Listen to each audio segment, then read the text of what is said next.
30. So you have, you have to have equal number of women to men. Mm-hmm. The age range has to be appropriate. Mm-hmm. So it's not something you just, And so what I try to do, if you are planning to attend an event, it's important to sign up early, because the way I do things is, because I use my matchmaking background, is I try to match you based on likes, interests, and hobbies before the event. So not only you're attending an event, but I already like, well, those two might really hit it off, right. Things they like to do and stuff. Right. So that's why it's important. The last one for, I had all my women, but the men were a little slow to sign up. So, I mean, Do they fill out like a form and paperwork? Do they fill that out? And do you? They go on my website and sign up. That's how they. And what is your website address again? LoveThyMatchmaker.com. Simple enough. Yeah. Yeah. Mm-hmm. And they can get the application and they can sign up. Now, do you know when your next event might be, or? Well, I'm working with girls. I hope to work with Girls Night Out in Orlando. Oh, okay. Yeah, so we might be doing an event there soon. They take a little while to plan, of course, because a lot goes into it, I'm sure. Oh my goodness, especially mine, because give me for instance, like what goes into planning an event like that. Like I said, you have to have, for speed dating event, you have to have equal number of women and men ratio. Then you also have to have the age range appropriate. Right. I would imagine that's important too. And then, of course, I put my heart and soul into the event, so I have the love baskets that I make. I mean, if you go onto the website or Facebook or Twitter or LinkedIn or wherever, I'm everywhere, but you see that, I put a lot into it, decorating. I want it to feel very Love Lounge like very romantic. And, of course. And, I always try to plan something, like we had the wine tasting, which we had the romantic theme at that was fabulous. And, or some other kind of icebreaker. Did you do it in the back room of the Total Wine? Yeah. Yes, that's why I had a wine tasting there once with my group, and that was very nice because it's private and you can close the doors. And I didn't know that they even allowed like other, events to go on in there. I thought it was just strictly for wine tasting.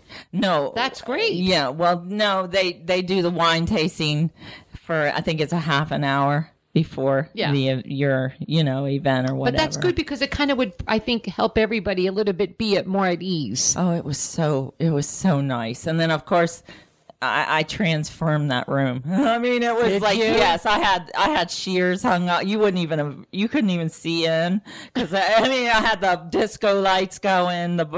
I had the music, and we had balloons all over the ground. We had balloons everywhere, heart balloons. We had fabulous food. So it was great. Yes. So it was a success. Yes. Yeah, so it was fun. And then we did the After Dark dating game. And what's that? And that was at Club 52. That was so much fun. We actually, you remember the dating game? Yes, back I in do. The day? Yes. With Chuck North. Yeah. I forgot his name. Oh, don't you hate when that happens? Yeah. But but we had so much fun. And we had a couple guys showed up in white tuxedos with pink ties, and there's pictures of that. So, and one of them was actually one of the bachelors. And then we had so it was you did like a real dating game. Yeah. Oh my gosh, how fun is that? Yes, and then we had Hypnolarious. He was there and hypnotized 4 of the singles. They were all laid out all over the place. It was so much fun, and I know that because I know these people, and it was like they wouldn't do that. No. but it was really a fun evening. Oh yeah. Wow. It was lots of fun. And we had the Gravity Oxygen Bar, which is my friend Allie, and she's in Palm Bay, and she's fabulous. So she came, so everyone was able to do oxygen, which is a lot of fun. Now, I think we're going to talk to her. I think we've been IMing back and forth a little bit. That's also, I know they had that in California and New York, all the oxygen bars, and they even have also now an IV vitamin and to get rehydrated, an IV bar. Like that's phenomenal. Oh boy. Like I don't know scary. about that. I don't know. I don't know. That's scary. They can't even start an IV on me at the hospital, so I don't know about that. Yeah. But the oxygen bar is just it's just Can awesome. you tell me what that is? I've never really been to one. What is it? Well, it is, you actually are breathing in pure oxygen, and it's aroma. So there's like pineapple and all different flavors and things like, well, she call them flavors, but they're, Now, does she serve alcohol while? No alcohol. No, it's a oxygen and fit bar. So she does wraps. She is the only retailer of the CBD hemp oil. In fact, she's having a workshop tonight. She has them every Thursdays at 7. So she has a workshop so people can know the benefits of the hemp oils and products and things like that. But I go for the oxygen because you just feel amazing. Yeah. That's pretty dynamic. I haven't been to one, but I would like to. Yes. How did you feel? Did you feel any weird? Did you get any weird feelings from it, or just a very clear, feeling? Very, clarity. Yes. Right? And then you also... I sometimes get headaches and they go away. All right, great. We have a caller on the line. Lisa, you ready to take a phone call? Sure. Great. Hi, who is this? Hi, Lisa. This is Debbie Kim. Hi, Debbie. How are you? I'm good. How are you? Good, good. I'm so glad. Thank you for calling in to Eleanor's Elite Radio. What's your question for Lisa? Okay, my question is, it's actually for a friend. And people usually say that, but it is for a friend. Yeah, right. Okay. Well, I'm not in front of you, so I can say it's for me. But anyway, so she got divorced like 15 years ago, and she ran into an old schoolmate of hers from high school and had found out that his wife had passed away. And he was like, okay, well, maybe we'll get together, have a cup of coffee, whatever. So that's what they did.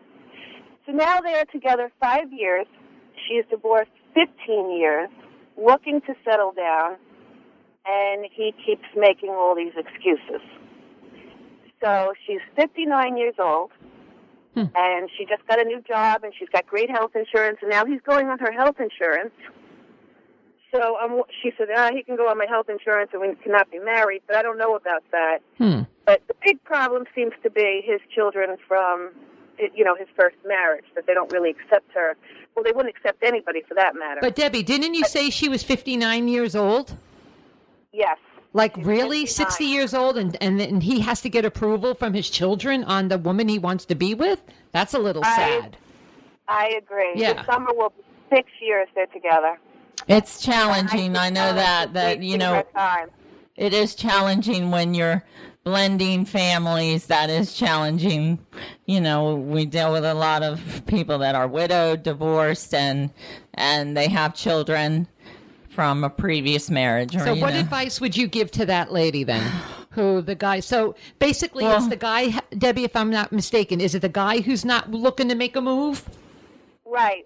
But he did, however, she still resides in her own place. He still has a home that he had with his kids, even though the last one just moved out, but he's still in the same house. But he does understand, she's kind of saying that, this isn't really my home because it's all her stuff here. So why don't we go get something new here and change this up a bit? So he is starting to do that. Right. So I don't know if that's... So they don't live together or anything like that, and separately. she's providing health insurance, all this stuff. I mean, I would probably tell her to pull back a little bit, and let him, let him step up to the plate. Exactly. Yeah. Because they're not even living together, and there's no commitment. It sounds like he's... Yeah, it's too long. To me, I'm thinking that it's just like convenience for him. Exactly. Yeah. So I would definitely say pull back and let him, step up a little bit. At her age, she wants a little bit more than convenience. She's going to be 60. Right. Yeah. She's making it very, I think, easy for him.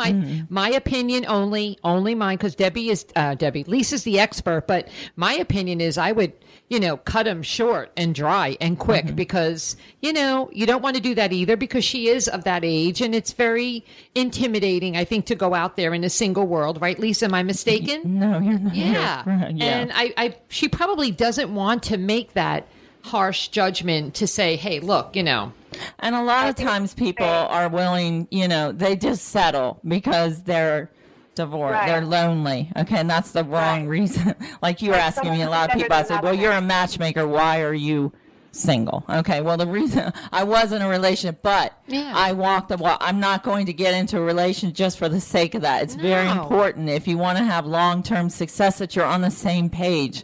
And that's what we do at the matchmaking agency is we match you based on your likes, interests, your hobbies, your, values, your moral, all those things. You have to be.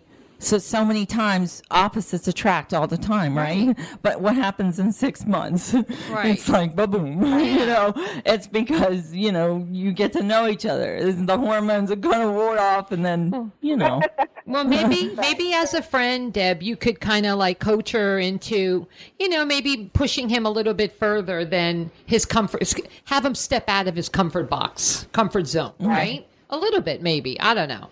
Again, Lisa's the expert. Or I would just say, I would say to my friend, if this was my friend, I would say, listen, you need to not give all the milk to, I mean, you know what I'm saying? They will say him because what if you milk the cow? Right. You don't buy the cow, you get the milk for free.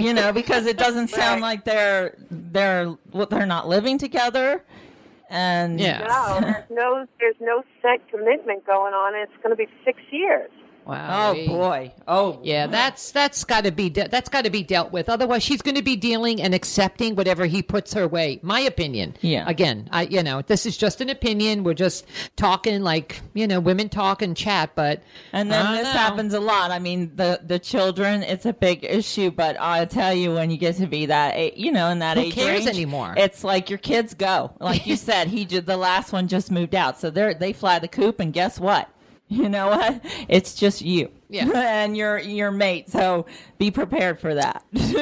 Well, Debbie, thank you so much. I really appreciate you calling in. Yes, Debbie, thank you. I hope that helped. What? I didn't hear that, dear. I'm sorry. I listen to you all the time. Oh, thank you. Where are you from, darling? I'm from Delray Beach. Woohoo! Good girl. Thank you so much. I appreciate it. Keep listening, Deb. Take care. Bye-bye. Thanks. Okay. Bye now. All right. Well, see, now that was something else. I mean, 6-year relationship? Like, really? Well, and then the kids, she said. Yeah. The children are a problem. Well, we get that because it's... Now, if she's 60 and he's about the same age, we're going to assume, how old are these kids? 20, 30 years old? They're not 5, 7, 10, and 12. They're 30, 40-year-old kids. Right. But believe me, bet. I'm telling you, but at that point, wouldn't you go like this? Nobody can see what I'm doing, but... Right. Well, I mean, this is true, but you'd be surprised. I guess it's very difficult. You don't want to go against your children, I guess. But what about your own heart and your own love? And my experience with the kids is they fly the coop. That's what they do, and they get their own life. And if you sacrifice and you give up yourself for them, you're going to miss out on a lot because that you deserve really to have, I mean, I'm not saying not to include your kids. Of course you should, but that's just a shame. But hopefully this lady, kind of gets a little bit more of, I don't know, gets a little, I guess more backbone maybe, and not to be afraid of, the guy might, maybe she's thinking the guy might leave if she gives him an ultimatum. Yeah. And a lot of times what happens is when I've worked with so many people that are widowed and divorced, they settle because they're lonely. Yeah. And that's very sad. But it happens all the time because they settle and you go from relationship to relationship to relationship because of that. So I'm saying step back and let it unfold the way it should, and make sure you're on the same page so you don't get into the same pattern again and again and again. All right. Well, Lisa, you ready to take another phone call? We have another phone call coming in. Sure. Great. Hi. Who do we have? Hi, this is Joel. Hey. I live in Melbourne, and I've been listening to your show. I find it fascinating. Thank you, Joel. How are you? Good? What's your question for Miss Lisa? Miss Lisa, I've been divorced 7 years, and even though I got a night, I'm just afraid of the speed dating thing. I'm not sure how it's going to work, and I'm afraid to step out to the event. And I was curious if there's anything that you could say to me to encourage me to come out. Well, how long have you been single, you said?